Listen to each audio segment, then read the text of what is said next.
अस्सलाम वालेकुम उमामा देसी इन्फो के नाजरीन, कैसे हैं आप लोग। उम्मीद करती हूँ कि सब लोग खैरियत के साथ हों।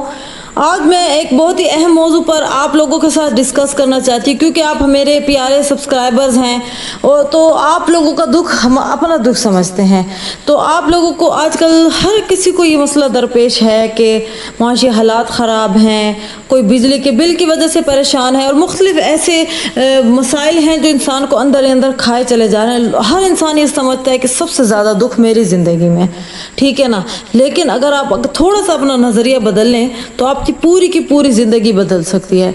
सबसे पहला जो नज़रिया बदलने की ज़रूरत है वो ये है कि आप अल्लाह ताला की हर नेमत का शुक्रिया अदा करें। देखें, आप नाफरमानी के साथ साथ आप ये कहते हैं कि है हमारे पास पैसा नहीं है, गाड़ी नहीं है, घर अच्छा नहीं है, किराए के मकान में रहते हैं, हमारे बच्चे नाफरमान हैं, इसके अलावा बहुत से ऐसे मसाइल हैं जिसके हम सिर्फ यही हाय हाय हाय करते अपनी ज़िंदगी को गुजारें। इसके बरअक्स अगर हम ये बात सोचें कि अल्लाह पाक ने जो हमें नेमतें दी हैं वो कितनी बेशुमार हैं, तो आपकी ज़िंदगी यकसर तब्दील हो जाएगी। जब भी आपको ऐसी नाशुक्री के वाक़यात को, नाशुक्री की वजूहात अपनी ज़िंदगी में समझ में आए ना कि हमारे पास ये नहीं है वो नहीं है, तो आप हमारी एक केस जो सब लोग ही जानते हैं आफिया सिद्दीकी के बारे में, उनके बारे में सोचा करें कि वो एक आज़ादी की सांस के लिए तरस रही हैं और अल्लाह पाक ने आपको खुले पंखे के नीचे अपने घर में सुकून से सोने की तौफीक अता फरमाई है। आप वो अपनी आंखों से अपने बच्चों को देखने के लिए तरस रहे हैं, आप अपनी आंखों से पूरी दुनिया को खुशी खुशी देख रहे हैं। तो इसी तरह की हज़ारों नेमतें जिसको आपको मैं तज़किरा करती चली जाऊंगी तो वीडियो बहुत ज़्यादा लंबी हो जाएगी, तो लिहाजा आप अल्लाह पाक की हर नेमत को शुक्रिया अदा करें। सबसे पहला पॉइंट तो ये है। दूसरा, आपकी ज़िंदगी को बदलने वाला दूसरा पॉइंट जो बहुत अहम है वो ये है कि आप लोगों की, अल्लाह ताला की मखलूक की मदद करने की कोशिश करें, ना कि उनकी मुश्किलात पैदा करें उनकी ज़िंदगी में। आप उनकी जिस तरीके से आप माली मदद नहीं कर सकते, आप हाथ से उनकी मदद करें। उनको कोई काम अगर वो कर रहे हैं उनमें आपकी मदद की ज़रूरत है तो आप आगे बढ़कर उनकी मदद करें।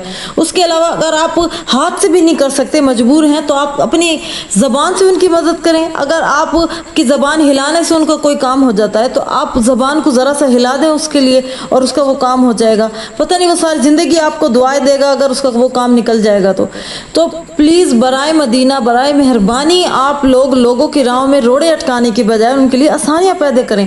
अल्लाह पाक बड़ा गफूर रहीम है और आप लोगों के लिए भी आसानियाँ पैदा करेगा इंशाअल्लाह ज़वजल। कोशिश करें, लोगों के लिए कुछ करने की कोशिश करें। हम अल्लाह ताला को हमारे किसी भी अमल की ज़रूरत नहीं है, लेकिन अल्लाह की मखलूक को बहुत ज़रूरत है जो कि अल्लाह ताला तक पहुँचने का ज़रिया है। तो लिहाजा ये तो हो गए 2 पॉइंट। बाकी तीसरे पॉइंट, अल्लाह पर तवक्कल करें और दुआ का दामन हाथ से ना जाने दें। सुना है आपने हदीस मुबारक के दुआ मोमिन का हथियार है, तो लाजमी हर वक्त हर लम्हा दुआ करते रहें। पता नहीं वो कौन सा लम्हा होगा जो कबूलियत का होगा और आपकी दुआ कबूल हो जाएगी। अगर दुआ कबूल नहीं भी हुई ना तो इसका भी बहुत बड़ा बेनिफिट है कि हमारी तमाम दुआएं आखिरत के लिए जमा कर दी जाती हैं और वहाँ पर हम इसको सिला मिलेगा। जब हमें इसको वहाँ पर सिला मिलेगा तो आप सोचें कि आखिरत का सिला दुनिया के सिले से कितना ज़्यादा बेहतर है। तो अपनी सोच को बदलें और अपनी ज़िंदगी को अगर आप बदलना चाहते हैं तो आप सिर्फ और सिर्फ अपनी सोच को बदलें। जिस दिन आपकी सोच बदल गई उसी दिन से आपकी ज़िंदगी भी तब्दील होना शुरू हो जाएगी।